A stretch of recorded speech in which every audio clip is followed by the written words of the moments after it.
Yes ma'am. Okay.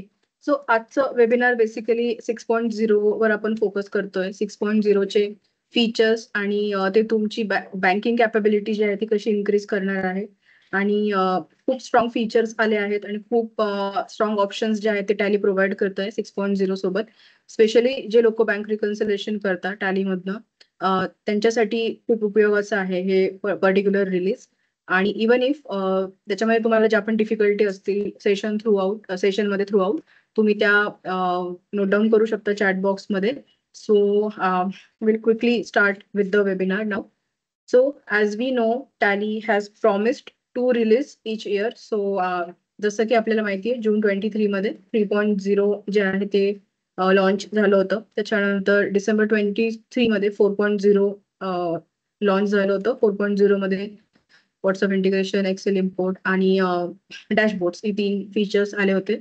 Then with connected GST Tally release 5.0 came in September 24 last year, and now we have first big release of the year, which is 6.0. And as we promised, 2 big releases every year. We did that in 23, 24, and now we will do it this year again. So if I break down 6.0 into 3 aspects, so the very first aspect will be Tally Connected Banking Solution. So तुमची जी bank आहे ती टॅलीला connect होणार आहे आणि त्याचे तुम्हाला बरेचसे options जे आहेत ते अवेलेबल असणार आहे for right from checking your bank balances and downloading your bank statement right through Tally Prime. So तो एक ऑप्शन आहे. करूयात आपण ते पण डिस्कस. त्याच्यानंतर voucher creation from bank statement. So as we already know those are into bank reconciliation त्यांना माहिती असेल की वाउचर क्रिएशन जे आहे ते किती क्रुशियल टास्क आहे आणि किती टाइम कन्झ्युमिंग टास्क आहे. सो खूप स्ट्रॉंग ऑप्शन जो आहे तो वाउचर क्रिएशन विंडोला तुम्हाला पाहायला मिळणार आहे जो या आधीच्या रिलीजेसमध्ये नव्हता. सो आपण त्याबद्दल पण थरोली डिस्कशन करूयात. देन एनहान्स्ड ऑटो बँक रिकन्सिलेशन जे तुमचे बँक रिकन्सिलेशनचे ऑप्शन आहे ते ट्रान्सफॉर्म झालेले आहे आणि त्याच्यामध्ये ई पेमेंट्स असो, ई पेमेंट्स एक्सपोर्टिंग असो, तोही एक ऑप्शन जो आहे तो आलेला आहे. त्याच्यानंतर स्पेशल एक बँक इम्पोर्टेड डेटा जो ऑप्शन आहे तो पण प्रोव्हाइड केला गेलेला आहे. So will discuss this. So will start right from the product. सो 6.0 आपण ओपन केलं. त्याच्यात आपल्याला फर्स्ट ऑफ ऑल लोगो जो आहे तो चेंज झालाय and better logo is there. And right panel मध्ये जर तुम्ही चेक केलं तर इथे पण टॅली प्राईमचा आयकन तुम्हाला पाहायला मिळेल. If you go to exchange option तर एक्सचेंज ऑप्शन्स मध्ये we have 2 buckets now. For connected GST we have all GST options, and for banking options we have second bucket which is all banking options. So in earlier releases हे जे GST options होते हे सगळे इथे याच particular विंडोला show व्हायचे under GST component, but now those all will come under this bucket. And then all banking options मध्ये तुम्ही जर गेला तर इथे तुम्हाला कनेक्टेड बँकिंगचे जे ऑप्शन्स आहेत ते प्रोव्हाइड केले गेले आहेत. सो याच्यात सगळ्यात पहिलं जे आहे ते log in and log out आहे. त्याच्यानंतर सेंड पेमेंटचा ऑप्शन आहे, get statement bank statement option आहे, बॅलन्स अँड देन तुमचे बँक कनेक्शन जे आहे ते पण तुम्ही इथे पाहू शकता. Now currently Tally is supporting 2 major banks. First is Axis and second one is Kotak. So 6.0 मध्ये कनेक्टेड बँकिंग जे आहे ते यूज करायचं असेल तर या 2 जर बँक तुमच्याकडे असतील ऍक्सिस आणि कोटक तर तुम्ही करू शकता. अर्लियर बीटामध्ये एसबीआय पण सपोर्ट करत होतो आणि ही जी पीपीटी आहे ती ओल्ड आहे त्याच्यामुळे इथे एसबीआय आहे. Currently we are working with SBI and will confirm that soon. But right now Axis and Kotak are supporting connected banking. आणि जरी तुमच्याकडे ऍक्सिस आणि कोटक नसेल तरी हरकत नाही. 85% to 90% अदर फीचर्स जे आहे 6.0 चे ते तुम्ही यूज करू शकता जरी ऍक्सिस आणि कोटक नसेल तरी सुद्धा. Just for connected GST, Axis and Kotak are there. We have integrated with this bank for the first phase. Okay. So याचा उपयोग तुम्हाला काय होणार? So what is connectivity? So let's see that. तुम्ही जेव्हा टॅली ओपन कराल तर तुमची जी बँक आहे ती तुम्ही टॅलीमध्ये कनेक्ट करू शकाल. सो कनेक्ट कुठल्या पर्पजसाठी करायची आहे ते समजून घ्या. सो कनेक्ट केल्यानंतर तुमचा जो बॅलन्स आहे, लाईव्ह बॅलन्स, तो तुम्हाला पाहता येईल. त्याच्यानंतर तुमचे जे स्टेटमेंट्स आहेत, सो स्टेटमेंट्स तुम्हाला टॅली मधनच डाउनलोड करता येईल. सो तुम्हाला तुमची बँकेच्या वेबसाईटवर जाऊन तिकडे लॉग इन करून मग ते स्टेटमेंट डाउनलोड करायची गरज नाही पडणार. डिरेक्टली टॅली मधनच तुम्ही स्टेटमेंट जे आहे ते डाउनलोड करू शकता. अँड अबाउट सिक्युरिटी, तर तुमचा जो रजिस्टर्ड मोबाईल नंबर आहे तो त्याच्यावरचा ओटीपी तुम्ही इकडे एंटर केल्याशिवाय ते ह्या गोष्टी होणार नाही. So there is security also. असं नाहीये की तुमचे मल्टिपल युजर्स असतील तर कोणीही ते ऍक्सेस करू शकणार आहे. As long as you have your OTP with you, then only you can access all these options. So let see, सगळ्यात पहिले आपण log in and log out कसं करायचंय. सो log in and log out आपण इथे एंटर करायचं आहे आणि तुमचा जो tally.net आयडी आहे तो आपल्याला इथे टाकायचा आहे. ओके, सो तो टाकल्यानंतर तुमचा जो tally.net पासवर्ड आहे तो इथे एंटर करायचा आहे. अँड देन तुमचा जो रजिस्टर्ड मोबाईल नंबर आहे बँक युजर प्रोफाईलचा, तो इथे टाकायचा आहे. सो असंही असू शकतं की एका पर्टिक्युलर नंबरच्या अंडर तुमचे मल्टिपल बँक अकाउंट्स असतील, तर त्या काही हरकत नाही. तुमचे जर मल्टिपल बँक अकाउंट असतील ते पण इकडे कनेक्ट होऊन जातील आणि तुम्ही मल्टिपल बँक अकाउंट्स कनेक्शन जे आहे ते मेंटेन करू शकाल. सो इथे तुम्ही रजिस्टर्ड तुमचा मेल एंटर केल्यानंतर तुम्हाला प्रायव्हसी पॉलिसीजला येस करायचं आहे आणि ओटीपी तुमच्या मोबाईल नंबरवर जो आहे तो इथे येणार आहे. सो तुम्हाला तो टाकायचा आहे आणि टाकल्यानंतर तुमचं तुमची जी बँक आहे ती कनेक्ट होऊन जाईल टॅली प्राईमला. ओके, नाऊ बँक कनेक्शन्स मध्ये जाऊन तुम्ही चेक करू शकता. आता त्या एका नंबरच्या अंडर 3 अकाउंट्स होते, ऍक्सिस, कोटक आणि स्टेट बँकचं. त्याच्यामुळे हे तीनही जे अकाउंट आहे ते इथे लॉग इन झाले आणि इथे कनेक्शन आयडी जो आहे तो तुम्हाला दिसून येईल. हा कनेक्शन आयडी जो आहे तो चेंज होत राहतो. प्रत्येक लॉग इनला हा जो कनेक्शन आयडी आहे तो चेंज होणार आहे. ओके, नाऊ मला जर लाईव्ह बँक बॅलन्स पाहायचं असेल तर मी कसा बघू शकते 6.0 मध्ये. तर सिम्पली फक्त एक्सचेंजला जायचंय. ऑल बँकिंग ऑप्शन्सला आपण गेलो. इथे गेट बॅलन्सचा ऑप्शन तुम्हाला प्रोव्हाइड केला आहे. गेट बॅलन्सवर गेल्यानंतर इकडे तुम्हाला तुमच्या कनेक्टेड बँक्स ज्या आहेत त्या पाहायला मिळतील. इथे तुम्हाला सिम्पली सिलेक्ट करायचे. फॉर एक्झाम्पल मला ऍक्सिसचा पाहायचा आहे तर मी स्पेस बार प्रेस करून त्याला सिलेक्ट केलं आणि गेट बॅलन्सवर क्लिक केलं. ओके, सो माझा as per available bank balance जो आहे तो मला तिकडे शो होतो. कोटकचा पाहायचा असेल तर सिमिलरली तुम्ही कोटक आणि अदर बँक अकाउंट जे आहेत त्यांना पण त्याचा पण पाहू शकता. ओके, देन एक्सचेंज मध्येच ऑल बँकिंग ऑप्शन्सला आपण आलो. तर इकडे गेट स्टेटमेंटचा पण एक ऑप्शन जो आहे तो प्रोव्हाइड केला गेला आहे. सो बँक स्टेटमेंट जे आहे तुमचे ते तुम्हाला इथून डाउनलोड करता येतील. सो बँक स्टेटमेंट डाउनलोडिंगसाठी तुम्हाला करंटली टॅली 2 बँकांना सपोर्ट करतोय, ऍक्सिस आणि कोटक. ओके, सो इथे गेल्यानंतर आपल्याला ती बँक जी आहे ती सिलेक्ट करायची आहे आणि गेट स्टेटमेंट वर आपल्याला क्लिक करायचं. तुमचं स्टेटमेंट आल्यानंतर इथे तुम्हाला दिसेल डेट टाइम आणि रेडी टू इम्पोर्ट असं इथे दिसेल. सो इथे तुम्ही रेडी टू इम्पोर्ट वर जाल आणि तुम्हाला इकडे दिसतंय की new entries imported successfully. Okay, आणि this is how you will import bank statement by using banking connectivity in Tally Prime. So इथपर्यंत सगळ्यांना क्लिअर आहे? काही डाऊट याच्यामध्ये? मॅडम, हे स्टेटमेंट फक्त 1 मंथच असतं की प्रिव्हियस पण करू शकतो? हे तुम्हाला तिथे मेन्शन करावं लागतं मॅम. ओके, डेट तिथे पिरियड सिलेक्ट करायचा आहे का तिथं? हा, पिरियड सिलेक्ट करायचा आहे. सो कुठून हे करायचा तो? ऍक्च्युली ही ऍक्च्युली हा डेमो डेटा आहे, बट लाईव्ह जेव्हा तुम्ही कराल तर तिकडे तुम्हाला पिरियड सिलेक्शनचा ऑप्शन पण मिळतो. ओके, चल. आणि आता इथे न्यू एंट्रीज इम्पोर्टेड आल्या आहेत. सो आता आपल्याला डायरेक्ट BRS ला जायचंय, बँक रिकन्सिलेशन समरीला. बँक रिकन्सिलेशन समरीला आपण आलो तर इकडे पण बरेचसे ऑप्शन्स जे आहेत ते इव्हॉल्व्ह झाले आहेत. जसं की अनरिकन्साइल्ड जे आहे ते तुम्हाला इथे पाहायला मिळतील. ज्या 11 एंट्रीज आपल्या अनरिकन्साइल्ड आहे त्या इथे आल्या आहेत. ओके, आणि त्याचं बायफर्केशन इथे तुम्ही पाहू शकता, अवेलेबल ओनली इन बँक्सला. सो इथे तुम्हाला 3 ऑप्शन आहेत. एक तर तुम्ही डायरेक्ट अनरिकन्साइल्ड मध्ये जाऊन या एंट्रीज ज्या आहेत त्या रिकन्साइल करू शकता, किंवा इथे अवेलेबल ओनली इन बँक मध्ये जाऊन 1 बाय 1 पण करू शकता. ओके.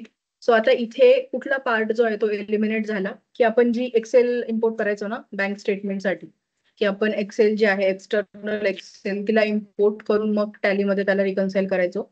आणि ती एक्सेल मिळवण्यासाठी तुम्हाला त्या बँकेच्या वेबसाईटवर जाऊन त्या मंथचं बँक स्टेटमेंट जे आहे ते डाउनलोड करून मग टॅलीमध्ये इम्पोर्ट करावं लागायचं. So those steps are eliminated here. Now I will just click over it. आता मला इथे दिसतंय की अवेलेबल ओनली इन बँक. एवढ्या एंट्रीज ज्या आहेत त्या मला रिकन्साईल करायच्या. ओके.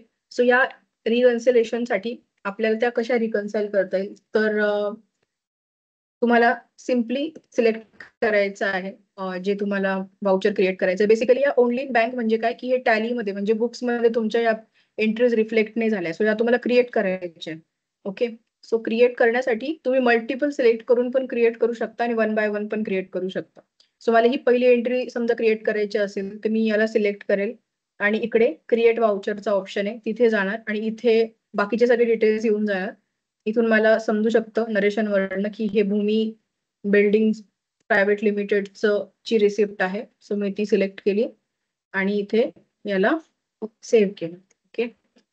सो ती इथून निघून गेली. आता त्याच्यानंतर मला जर मल्टिपल समजा आता हे जीएसटी 18% हे 18 रुपये इथे कट झाले, त्याच्यानंतर हे 100 आहे आणि हे 9 आहे आणि हे 50 आहे आणि हे टोटल सगळे बँक चार्जेसच आहेत.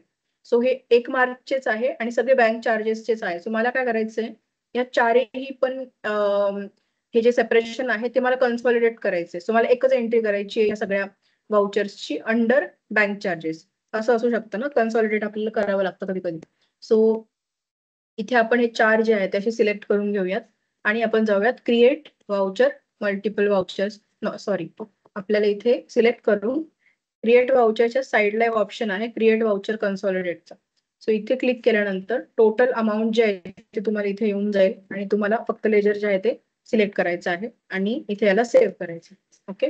सो हा एक न्यू ऑप्शन आलाय. त्याच्यानंतर आता मला या सगळ्या ज्या आहेत या एकदमच रिकन्साईल करायच्या आहेत, तर मी या सगळ्या सिलेक्ट करेल आणि क्रिएट वाउचर मल्टिपल वाउचर या ऑप्शनवर जाईल. सो ही एक विंडो ओपन होणार आहे जी नवीन आहे 6.0 मध्ये. पहिले वाउचर जे आहे ते वन बाय वनच तुम्हाला क्रिएट करावं लागत होतं. वाउचर विंडोमध्ये जाऊनच ते करावं लागत होतं. बट आता असा एक रिपोर्ट तुम्हाला बघायला मिळेल जिकडे तुमची date, particular voucher type, instrument number आणि विथड्रॉल ऑर डिपॉझिट अमाऊंट त्या इथे येऊन जातील आणि तुम्हाला फक्त त्याच्या अगेन्स्ट लेजर जे आहे ते सिलेक्ट करायचे one by one.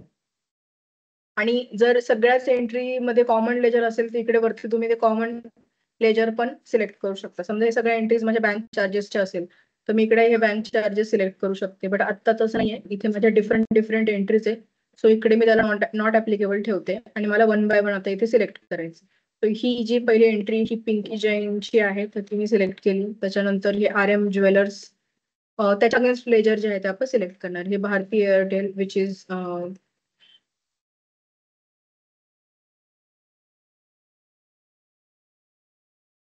Telephone charges, telephone expenses. त्याच्यानंतर इथे मोबाईल बाजार टॅक्स पेमेंट आहे हे आणि लास्ट जे आहे ते सच इन्व्हेस्टमेंट. सो हे सगळे लेजर मी सिलेक्ट केले आणि याला येस केलं. आता ह्या एंट्रीज माझ्या पहिले ज्या आहेत त्या ऑप्शनल वाउचर्सला जातील लिंक्ड विथ बँक डेटा.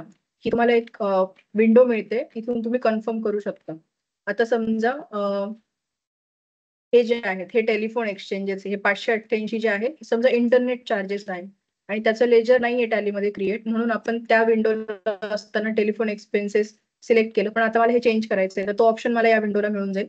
इकडे मी एंटर करेल, इथे आपण त्या एंट्रीवर एंटर करू शकतो आणि इथे जाऊन समजा मला ते लेजरच बदलून घ्यायचंय, एक नवीन लेजर बनवायचंय इंटरनेट एक्सपेन्सेसचं, तर मी इथे ते क्रिएट करून त्याला रेक्टिफाय करू शकते. ठीक आहे. आणि मग तुम्ही लास्टली तुमचे सगळे मॉडिफिकेशन झाल्यानंतर मार्क ॲज रेग्युलर अँड रिकन्साईल वर क्लिक कराल आणि इथे येस केल्यानंतर तुमचे जे सगळे वाउचर्स आहेत ते रिकन्साईल होतील. आता रिकन्साईल झालेले, आता इथून ते सगळे निघून गेले माझे 11 वाउचर्स. पण मला पाहायचं असेल टोटल रिकन्सिलेशन रिपोर्ट तर तो मला पण पाहायला मिळेल इम्पोर्टेड बँक डेटामध्ये. इम्पोर्टेड बँक डेटाला गेल्यावर आपल्याला इकडे HDFC ला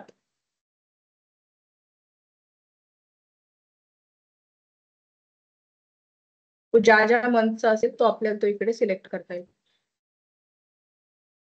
ओके, इथे तुम्हाला जर मल्टिपल बँक लेजर्सचं पाहायचं असेल तर टॅली तुम्हाला ती पण फ्लेक्झिबिलिटी देतं. तो हे झालं connected banking through bank statement जे आहे ते टॅलीमध्येच डाउनलोड करून तुम्ही रिकन्सिलेशन कसं करू शकता.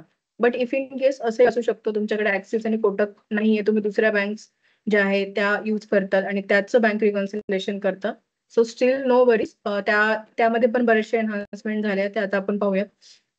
सो फॉर एक्झाम्पल जर HDFC स्टेटमेंट असेल, so I have this statement with me HDFCचं, आणि आता मला हे रिकन्साइल करायचं आहे.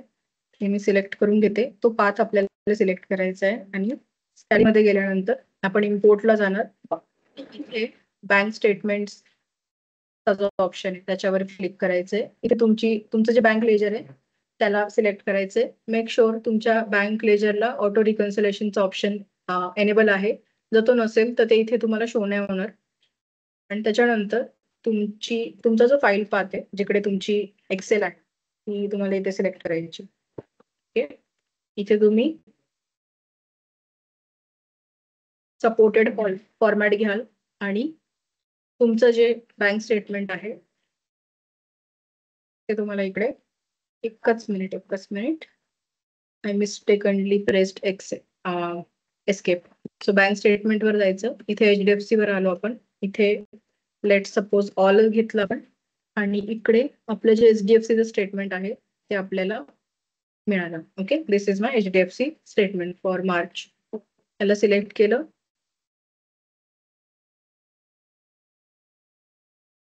आणि याला ऍक्सेप्ट करून मी सिलेक्ट केलं. तर आता ह्या टोटल माझ्या सगळ्या एंट्रीज आहे, एक्सेल शीटच्या एंट्रीज.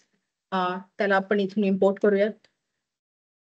सो इथे आपल्याला समरी दिसेल इम्पोर्टेड स्टेटमेंटची, आणि याच्यात आपल्याला काय दिसतंय की न्यू एंट्रीज इम्पोर्टेड सक्सेसफुली 23 आणि बुक सोबत एक्झॅक्ट मॅचेस जे आहे ते 13 आहे. हे पण आपल्याला इथे समजून जाईल. त्याच्यानंतर आपल्याला बँक रिकन्सिलेशन समरी वर जायचंय आणि इथे आपल्याला ते जे आपले 23 एंट्रीज आहेत ही 18 आणि 5 ह्या इथे आलेल्या आहेत. आता यांना आपल्याला काय करायचं, रिकन्साइल करायचंय. सो 1 बाय 1 तुम्ही डिपॉझिट विथड्रॉल्स मध्ये जाऊन करू शकता किंवा डिरेक्टली अनरिकन्साइल ट्रान्झॅक्शन मध्ये जाऊन पण तुम्ही त्या करू शकता. ओके, सो हा एक रिपोर्ट जो आहे तो तुम्हाला पाहायला मिळेल. मी हे सगळे एकदमच आता रिकन्साइल करणार आहे. सो आता ही जी पहिली बकेट आहे एक्झॅक्ट मॅचेस, सो अमाऊंट आणि इन्स्ट्रुमेंट नंबर हे सगळं मॅच होतं इथे. सो याच्यामध्ये मला असं काही चेंजेस करायची गरज नाहीये. जे ब्लॅक मध्ये दिसतात तुम्हाला ते तुमचे बुकच्या एंट्री आहेत आणि ब्ल्यू जे आहेत ते तुमच्या पोर्टलच्या एंट्रीज आहे, बँक स्टेटमेंटच्या एंट्रीज आहेत ज्या तुम्हाला मॅच करायच्या आहेत. सो या ऑलरेडी आपल्याला दिसू शकते अमाऊंट जे आहे ते इथे मॅच, आणि त्याला टॅलीने एक्झॅक्ट मॅच च्या सेक्शन मध्ये टाकलंय. सो इथे याला आपल्याला ऍज सच काही चेंज नाही करायचंय. तर या आपण काय करणार, सिलेक्ट करणार आणि रिकन्साइल करणार. ओके, आणि मग आता राहिला प्रश्न ह्या 2 बकेट्सचा. ओके, सो आता मला यांना काय करायचंय, पोटेन्शियल मॅचेस आपण त्याचे फाइंड आउट करणार. ओके, कारण की बरेच एंट्रीज ज्या आहेत त्या सिमिलर वाटताय, बट काही थोडेसे चेंजेस आहेत त्याच्यामुळे या अवेलेबल ओनली इन बँक आणि ओनली इन बुक्स मध्ये गेल्या. सो काय करणार आपण आता, पोटेन्शियल मॅचेस जे आहेत ते फाइंड आउट करणार. सो आपण पोटेन्शियल मॅचेसवर क्लिक करायचंय. पोटेन्शियल मॅचेसवर क्लिक केल्यानंतर टॅली या सगळ्यांना एका वेगवेगळ्या बकेट्सच्या अंडर टाकणार आहे. हे बघा, सो इथे युनिट अमाऊंट मॅचेस आहे, त्याच्यानंतर instrument number match, amount matches, 1 by 1 इथे सगळं तुम्हाला बायफर्केशन मिळून जाईल.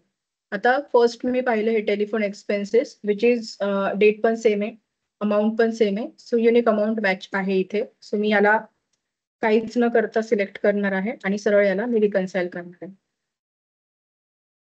त्याच्यानंतर इथे बघा ट्रॅव्हलिंग एक्सपेन्सेस मध्ये ऍज पर माय बुक 4000 आणि ऍज पर बँक 4050. सो बँकेने 50 रुपये जे आहे ते इथे बँक चार्जेस असणार आहेत. सो आपण या एंट्रीला इथे एडिट केलं आणि इथे आपण एक बँक चार्जेसचे लेजर ऍड केलं आणि इथे 50 रुपये हे ऍड करून दिले. Okay, everyone is with me, कळतंय सगळ्यांना? येस, काही क्वेश्चन्स असतील तर प्लीज विचारा तुम्ही, किंवा तुम्ही चॅट बॉक्स मध्ये पण टाकू शकता. सो जसं तुम्ही त्याला रिझॉल्व्ह करणार ती इथून ऑटो रिकन्साइल होणार. Okay, now this also you can see Mangalore chemicals and fertilizer, आणि ह्या दोघांमध्ये ऍज सच डिफरन्स नाहीये, only date difference is there. So याला आपण डिरेक्टली रिकन्साइल करूयात. ओके, त्याच्यानंतर this also don't need any rectification, right. त्याच्यानंतर इथे आपल्याला दिसतंय लॉजिटेक एशिया पॅसिफिक लिमिटेड, इथे 50 रुपीजचा डिफरन्स आहे. सो आपण अगेन एंट्रीवर जाणार, इथूनच एंट्रीवर जाणार आणि इकडे एक बँक चार्जेस आपण लेजर लावून देतोय आणि ती आता इथे रिकन्साइल झाली. ओके, आता ही जी एंट्री आहे ही आपल्याला ह्या दोन सेमच एंट्री आहे, Logitech Asia unique amount matches आणि इन्स्ट्रुमेंट नंबर मॅचेस मध्ये त्या दिसत आहेत. सो आपण या सिलेक्ट करूयात आता आणि याला रिकन्साइल करूयात. Okay, then this Meher capacitor, 50 rupees difference is there, unique instrument number is matching, amount is not matching, that is why it is not reconciled. So let's do that quickly. I will add just bank charges over here, adding the remaining amount. Real time मध्ये असे 50 rupees नसतं, this is just for understanding purpose. इथे आपण याला select करू आणि याला reconcile करू. And then lastly we have Supreme Computers. So इथे असं दिसतंय की बुक्स मध्ये ऍक्च्युली दोन एंट्री सेपरेट टाकल्या गेल्या आहेत सुप्रीम कम्प्युटर्सच्या आपल्याकडनं, आणि बँक जी आहे बँकने टोटल अमाऊंट जी आहे ती डिडक्ट केली, त्याच्यामुळे या अशा झाल्या. सो त्याच्यामुळे आपण याला सिलेक्ट करून याला पण रिकन्साइल करून घेऊया. ओके, नाऊ आपले जे 23 आहे त्याच्यापैकी 10 झाल्या, 13 बाकी आहेत. सो इथे एंटर करूयात. आता याच्यामध्ये अगेन आपण पोटेन्शियल मॅचेस चेक करूयात. So no potential matches found. See now staff welfare जी आहे ही 40,000 आहे आणि इकडे 40-50. सो हा 50चा डिफरन्स आहे, त्याच्यामुळे या दोन्ही वेगळ्याकडे गेल्या. सो आपण इथे एंटर करू आणि इथे बँक चार्जेस ऍड करून देऊ. आता सेव्ह करू. सेव्ह केल्यानंतर याला आपण रिकन्साइल करू शकतो.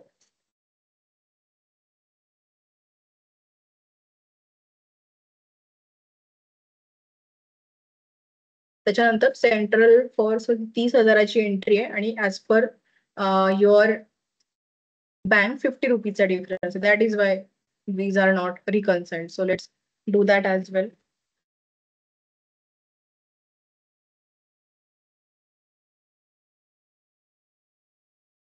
And then याला आपण सिलेक्ट करणार आहोत आणि रिकन्साइल करणार आहोत. त्याच्यानंतर this one is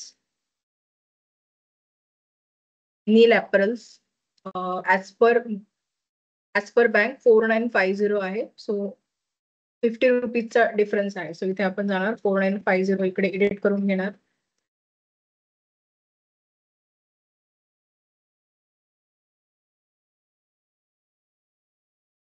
then select it and reconcile.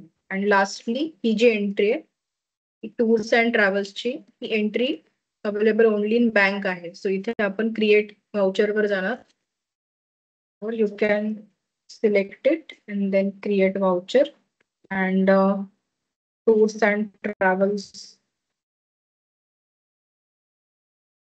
site tours and travels we have to select. We don't have leisure, so आपण इथे just a second, it's a payment entry, right? Yeah. So site, they will be our creditors and then ही entry मला इथून save करून घ्यायची. So that's how you will reconcile. Okay, so इथे basically enhancement आपण पाहिजे ठरली. Let me see BRS report.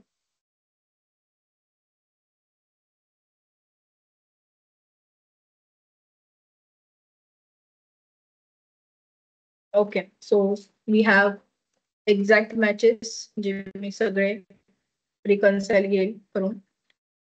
Okay, आणि अवेलेबल ओनली इन बुक्स, याला पण तुम्ही काय करू शकता, मॅच करून रिकन्साइल करून घेऊ शकता.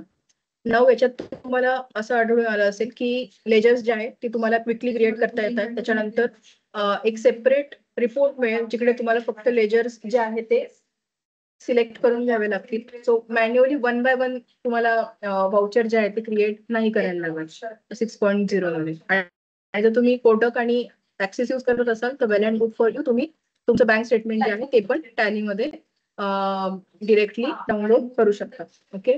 Then e payment exporting related पण एक ऑप्शन जो आहे तो आलेला आहे. सो आपण इथे BRS वर जाऊया आणि pending for sending to bank हे जे ट्रान्झॅक्शन आहेत याला पण आपण इथून इझिली हँडल करू शकतो.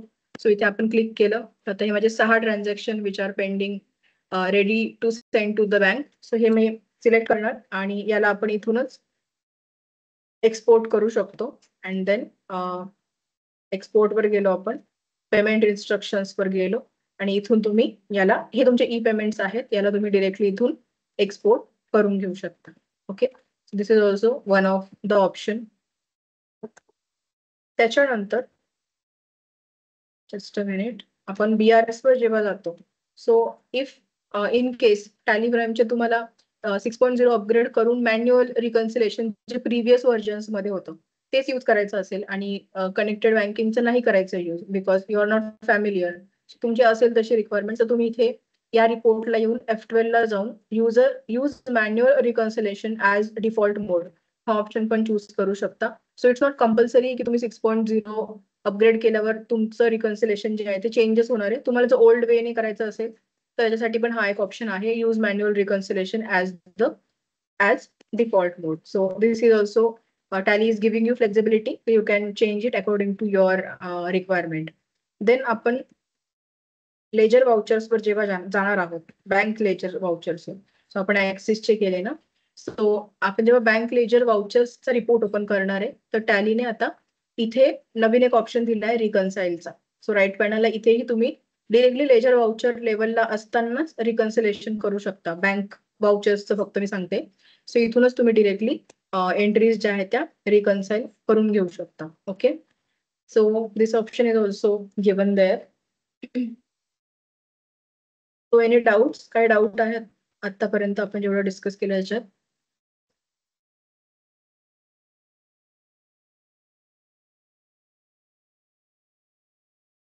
जो ई पेमेंटचा ऑप्शन मी तुम्हाला सांगितलं, currently we are supporting around 145 plus banks, e payment support banks. So e payment option साठी 145 प्लस बँक्स ज्या आहेत त्या अवेलेबल आहेत करंटली.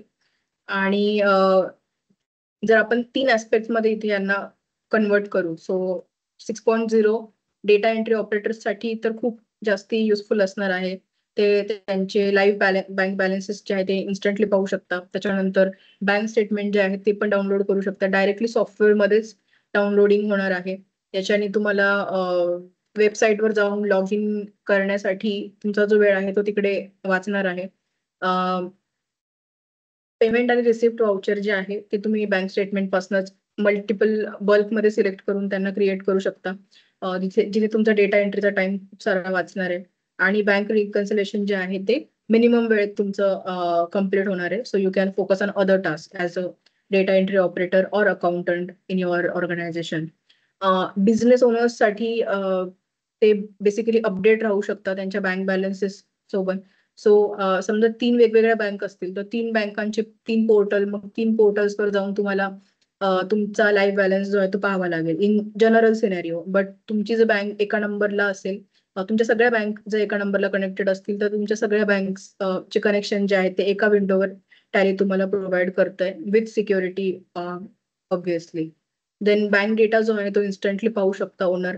आणि कंपनी ओपन असतानाच बँक डेटा जो आहे तो पाहू शकता, ज्याच्याने तुमची फायनान्शियल पोझिशन जी आहे ती तुम्हाला क्लिअर आउट होणार आहे त्याच विंडोला लगेच.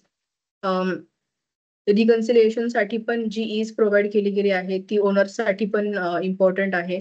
त्यांची कॅश फ्लो विजिबिलिटी जी आहे ती चेक केली जाऊ शकते.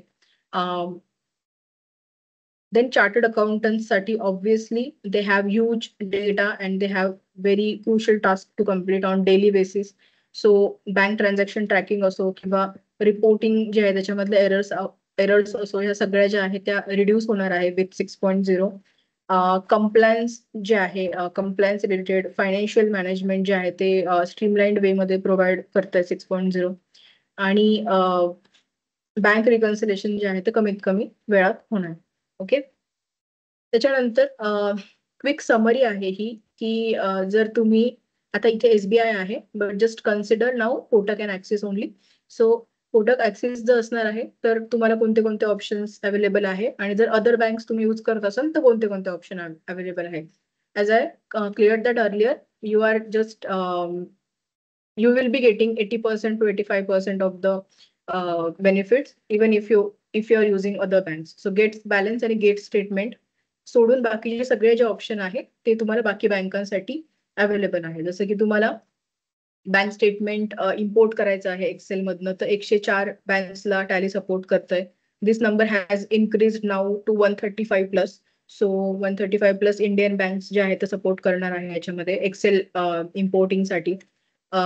ई पेमेंट्सचा जो ऑप्शन मी तुम्हाला दाखवला तिथे 16 बँक आहेत. हा पण आकडा जो आहे तो आता इन्क्रीज झालाय. चेक प्रिंटिंगसाठी 314 इंडियन बँक्स टॅली सपोर्ट करताय. ऍक्टिव्हिटीज कोणत्या कोणत्या तुम्ही करू शकता 6.0 मध्ये बॅलन्स फेचिंग, त्याच्यानंतर bank statement fetching, bank statement importing by external Excel, bulk voucher creation जे मी तुम्हाला दाखवलं तेच तुम्ही यूज करू शकता. One to many, many to one आपण पाहिलं ज्याच्यामध्ये मल्टिपल एंट्रीजला आपण एका सिंगल एंट्रीज मध्ये कन्सॉलिडेट करू शकतो. ई पेमेंट्सचे जे ऑप्शन आहे ते पण दाखवले. चेक प्रिंटिंग जे डिफॉल्ट टॅलीमध्ये ऑलरेडी अवेलेबल आहे त्याच्यामधल्या सपोर्टेड बँक्स जे आहेत त्या इन्क्रीज झाल्या आहेत आणि all other functionalities of the tally. त्याच्यानंतर नॉन जीएसटी एनहान्समेंट पण जे आहे त्या प्रोव्हाइड केल्या गेल्या आहे 6.0 मध्ये. फर्स्ट जी आहे enhanced data split. So data split मध्ये बेसिकली प्रोग्रेस बार जो आहे तो इंट्रोड्यूस केला आहे स्प्लिटिंगच्या ठिकाणी. तो त्याच्याने काय होणार आहे की डिफरंट बकेट्स मधनं प्रोग्रेस बार जो आहे तो जाणार आहे. तुम्हाला क्लॅरिटी मिळणार आहे प्रोग्रेस बारवर स्प्लिट प्रोसेस बद्दलची. त्याच्यानंतर टीडीएस कॅल्क्युलेशन मध्ये जी डेबिट क्रेडिट व्हॅल्यूची एरर होती ती आता रिझॉल्व्ह झाली आहे. प्रोफाईल अपडेशन ऑप्शन जो आहे तो इथे F1 मध्ये प्रोव्हाइड केलाय. सो आपण टॅली ओपन केल्यानंतर इथे हेल्पला आल्यानंतर इथे प्रोफाईलचा ऑप्शन आता ऍड झालाय. सो हा जो ऑप्शन होता हा पहिले तुम्हाला टॅली सोल्युशन्सच्या वेबसाईटवर मिळायचा, राईट. सो इथूनच तुम्ही प्रोफाईल जे आहे ते तुमचं एडिट करू शकता. हा ऑप्शन आता तुम्हाला विदिन सॉफ्टवेअर जो आहे तो प्रोव्हाइड झालेला आहे. त्याच्यानंतर जीएसटी रिलेटेड काही एनहान्समेंट आहेत. त्याच्यात पहिली जी आहे की Tally will now support Excel offline utility version 5.0 for GSTR 3B and त्याच्या अंडर जे ITC इन्फॉर्मेशन आहे त्या करेक्ट कॅटेगरीज मध्ये येणार आहे. अर्लियर व्हर्जन्स मध्ये असं होतं की दोज वर appearing under e commerce row of section 3.1.1. Then जी URD बँक लेजर आहे unregistered dealers transactions with unregistered dealing bank ledgers जे आहे ते अर्लियर व्हर्जन्स मध्ये अनसर्टनला दिसत होते. Now those will appear correctly in GSTR 1 report under expend nil rated or non-GST inward supplies. And for sales calculation, sales calculation on the quantity, round off and decimal value, now it will be get calculated correctly in the transactions. Earlier थोडा mismatch तिथे mismatch चे option जे आहे ते show व्हायचे. So now those are resolved. So these are all highlights of 6.0 and I hope this session was easy to understand and याच्यातनं तुम्हाला काही फायदा झाला असेल. जर 6.0 बद्दल लाईव्ह डेमो तुम्हाला हवं असेल किंवा काही तुमच्या क्वेरीज असेल तर you can reach out to us. You can reach out to any support member of right system. They will help you out if in case तुम्हाला तुमच्या बँक स्टेटमेंट जे आहे ते इम्पोर्ट करून लाईव्ह डेमो जर हवा असेल that also you can arrange on just a call. So thank you everyone for joining today's